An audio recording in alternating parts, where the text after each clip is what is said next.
시청자 여러분 안녕하십니까? 김희정입니다. 안녕하십니까? 노준영입니다. 정부가 실내 마스크 착용 의무 해제 기준으로 내세웠던 조건이 충족됨에 따라 설 연휴 직전에 실내 마스크 조정 여부가 결정될 것으로 보입니다.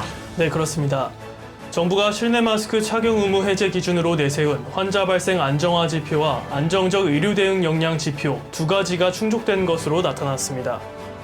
정기석 코로나19 특별대응단장은 위중증 숫자만 꺾이는 모습을 본다면 다음 주쯤 조정 논의를 정식으로 시작할 수 있다고 밝혔습니다. 정 단장은 중국과 관련해선 중국의 유행 상황이 다행히 정점을 치고 대도시에서 내려가는 추세라면 더 이상 감염이 확산하지는 않을 것이라고 설명했습니다. 이 시각 주요 뉴스입니다. 이재명 더불어민주당 대표가 10일 성남FC 불법 후원금 사건의 피의자 혐의로 검찰에 출석하면서 포토라인에 서고 검찰 수사에 대한 입장을 밝힐 예정입니다. 이 대표 측 관계자는 이 대표가 당당히 검찰 수사에 임하겠다고 입장을 밝혔다며 당연히 공개 소환으로 가는 것이라고 전했습니다. 안철수 국민의힘 의원이 9일 당대표 출마를 공식 선언했습니다. 안 의원은 윤 대통령이 실패하면 안철수의 정치적 미래는 없다며 운명 공동체란 말로 윤 대통령과의 관계를 강조했습니다. 나경원 저출산 고령화 사회위원회 부위원장이 정부 기조와는 다른 출산 시 대출원금 탕감 저출산 정책을 지속적으로 주장하면서 대통령실이 대단히 실망스럽다는 반응을 나타냈습니다. 특히 더 이상 방치할 수 없다는 언급까지 나오고 있는 만큼 나 전 의원의 부위원장직 해촉 가능성을 배제할 수 없는 상황인 것으로 풀이됩니다. 지난해 가파른 금리 인상과 경기 위축으로 서울 아파트 값이 3% 하락한 것으로 나타났습니다.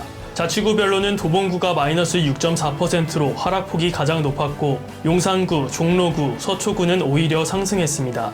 시가 15억 원 상당의 주택을 보유한 1주택자가 10억 원 상당의 주택을 한 채 더 살 경우 취득세는 5,100만 원, 종합부동산세는 760만 원 줄어드는 것으로 나타났습니다. 다주택자에 부과했던 각종 중과세제가 완화되고 조정 대상 지역을 대부분 해제한 영향인 것으로 9일 부동산업계는 분석했습니다. 9일 새벽 인천 강화도 해상에서 규모 3.7의 지진이 발생했습니다. 최근 북한의 무인기 비행과 미사일 발사 때마다 노심초사하던 강화도 주민들은 갑작스런 지진에 놀란 가슴을 쓸어내렸습니다. 무선 통신시장 1위 회사인 SK텔레콤의 시장 점유율이 사상 처음으로 40% 밑으로 떨어졌습니다. 물가 인상에 따라 가성비를 중시하는 MZ세대들이 알뜰폰 시장으로 대거 몰려들면서 통신시장 점유율에 지각 변동을 일으키고 있는 것으로 나타났습니다. 미국 하원은 제118대 의회의 의장 선출을 위한 15번째 투표 끝에 메카시 공화당 원내대표를 당선자로 확정했습니다. 결국 이는 44차 투표까지 갔던 1859년 이후 164년 만에 가장 긴 하원 의장 선거로 기록됐습니다. 약 40년 전 미국이 쏘아 올린 지구 관측 위성 ERBS가 수명을 다해 9일 오후 한반도에 떨어질 가능성이 있는 것으로 예상돼 주의가 요구됐습니다.